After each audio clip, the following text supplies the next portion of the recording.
Taste the Daily.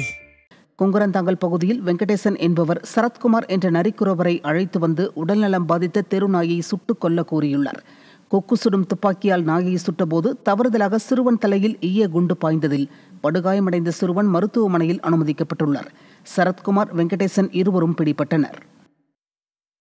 Cuddalore மாவட்டம் பண்ருட்டியில் போதைப் பொருட்களை பயன்படுத்தி ரகளையில் ஈடுபட்ட அரசு பள்ளி மாணவர்கள் ஆசிரியரை கற்களால் தாக்கிய சம்பவம் பரபரப்பை ஏற்படுத்தியுள்ளது. பண்ருட்டி அரசு ஆண்கள் மேல்நிலைப் பள்ளியில் 1500க்கும் மேற்பட்ட மாணவர்கள் படித்து வரும் நிலையில் 11 மற்றும் 12ஆம் வகுப்பு படித்து வரும் மாணவர்களில் சிலர் கஞ்சா, குட்கா உள்ளிட்ட போதைப் பொருட்களை பயன்படுத்துவதாக கூறப்படுகிறது. இந்த நிலையில் பள்ளி முடிந்து வெளியே வந்த மாணவர்கள் போதையில் ஒருவரை ஒருவர் ஆபாசமாக பேசிக்கொண்டு தகராறில் ஈடுபட்டுள்ளனர்.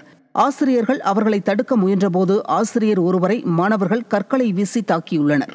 நிர்வாகத்திறனற்ற ஸ்டாலின் ஆட்சியில் அதிகரித்து வரும் போதைப் பொருட்களால் மாணவ சமுதாயம் சீரழிந்து வருவதாக பொதுமக்கள் குற்றம் சாட்டியுள்ளனர். செங்கல்பட்டு மாவட்டம் கூடுவாஞ்சேரி பகுதிகளில் அடிதடி, கட்ட பஞ்சாயத்து உள்ளிட்ட குற்ற சம்பவங்களில் ஈடுபட்ட 2 பேர் சிக்கினர்.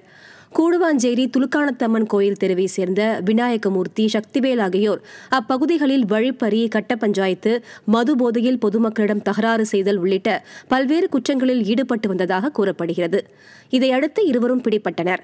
நிர்வாகத்திறனற்ற ஸ்டாலின் அரசின் காவல்துறை கும்பகர்ண தூக்கத்தில் இருப்பதால் குற்ற சம்பவங்கள் அதிகரித்து வருவதாக பொதுமக்கள் குற்றம் சாட்டியுள்ளனர்.